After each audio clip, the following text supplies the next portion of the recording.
Hi, Founder fans. Jason here, and today's founder is Samuel Ward Jr., an important early international trader whose capture of one of his ships was a very foreshadowing moment for the future of the young republic. Now, Samuel Ward Jr. was the son of Samuel Ward, another American founder who was a longtime colonial governor, an off again, on again colonial governor of Rhode Island, and a delegate to the First Continental Congress who signed the Articles of Association, and a delegate to the Second Continental Congress who passed away in Philadelphia just 2 months before being able to sign the Declaration of Independence. Now, as for his son, Samuel Ward Jr., he also joined the fight. Literally joined the fight, joined Rhode Island's 1st Regiment under Christopher Green, and went to serve. He went up to Canada during the invasion of Quebec, where unfortunately he was captured, and he spent about 8 months in prison as a POW. Sadly, it was while he was in this cell that his father passed away down in Philadelphia, and he was unable to attend those services. Now, eventually, he does get out and he returns to the field. He participates in several battles, including the Battle of Rhode Island, the Battle of Red Bank, and eventually resigns his commission in the final months of the Revolutionary War. So he serves for several years. Afterward, he starts a business, a trading business. You see, now that America was a nation, they had some trading to do, and this included places like Africa and Asia.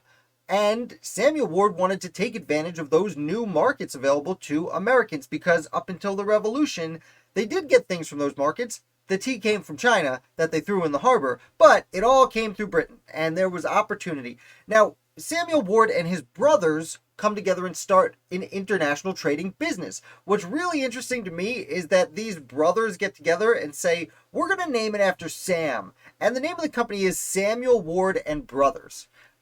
I don't know why that is a side note, but for me, very fascinating that the brothers were like, yeah, Sam, put it under your name. Anyway, before he leaves trading anywhere, he actually doesn't do a whole lot of traveling, but he buys ships that he sends out to do the trading for him. He's also elected to go to the Annapolis Convention, which is in 1786, the year before the Constitutional Convention, kind of a prelude to the Constitutional Convention. Though Samuel Ward decides not to go, most people decided not to go. Only 5 of the 13 states actually sent any representatives. We can get into deep into the Annapolis Convention at another juncture, but Samuel Ward was elected to fill that role. Now he doesn't, I did say before, he doesn't do a lot of traveling. He does do a little bit of traveling. He's one of the few founders who does actually go to Africa and to Asia for brief occasions. And after that, he actually communicates with Thomas Jefferson when the Republic is young to help the Washington administration learn about foreign policy. Not that Jefferson didn't have a good handle on it, but Jefferson didn't go to the same parts of Africa and Asia that Samuel Ward did. Now, the really interesting about Samuel Ward's life is one of his ships, the Jay, gets captured. Now, the Jay is named after John Jay, who just a few years later would go to England and sign the Jay Treaty. But Samuel Ward's boat, the Jay, is captured by the British. Now, they claim that they thought there were some British soldiers on there who had deserted from their duties, and they also claimed that there were some British products on there that needed taxation. Now, this doesn't seem to have been what happened, but this is the first, in 1793, not the first, but in 1793, one of the first notable instances of a wealthy merchant having their ship taken after the Revolutionary War that would lead up 15 years later to the Embargo Act, and 20 years later to the War of 1812. It's a very notable moment. It is kind of ironic that the ship is called the Jay, and then John Jay goes and has the Jay Treaty, which isn't very successful at stopping all of these things. Furthermore, Ward would work with Tench Coxe, an early American economist who was very friendly with Alexander Hamilton and Secretary of State Thomas Jefferson to try and get some of his money back for the ship that was lost. And afterward with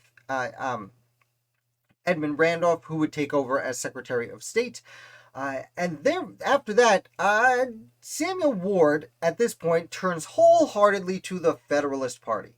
He was kind of a moderate, but at this point, he becomes super duper Federalist. And he gets so ingrained in federalism that as the Democratic Party really takes over all government control and the Federalist Party is all but eliminated, Samuel Ward ends up being elected to go to the Hartford Convention. Now, the Hartford Convention met in Hartford, Connecticut during the War of 1812, and while they didn't outright say they wanted to secede from the Union, most of the people there were very upset at Little Jemmy Madison's War, as they frequently called the War of 1812. So, Samuel Ward is with these people. By the time they make a few recommendations for changes to the government, but those arrive about the same time word that the war has ended arrives, and word that Andrew Jackson had a sweet victory over in New Orleans arrives. And everyone involved with the Hartford Convention looks horrible. There are 2 or 3 people who were elder statesmen there, sent there to kind of keep things under wraps, who kind of escape blame free. But Samuel Ward's one of these people that everyone's like, well, you're treasonist, we hate you now. Now, he may have not had a political life anymore, but Samuel Ward certainly had a whole lot of money to fall back on, and that's what he does. He goes and he falls back on his financial wealth. Additionally, one of his sons, Samuel Ward III, we mentioned yesterday when we spoke about Nathaniel Prime. His son would be an early stockbroker working with Nathaniel Prime's company, trading stocks internationally on the new stock market and helping to fund the Erie Canal. So that is the story of 3 Samuel Wards we spoke about today. I hope you enjoyed this video. If you did, hit like so more people can find out about the channel and learn about the American Revolution with us. If you're new here, subscribe. I put out videos 7 days a week, and I'll be back with another founder for you tomorrow.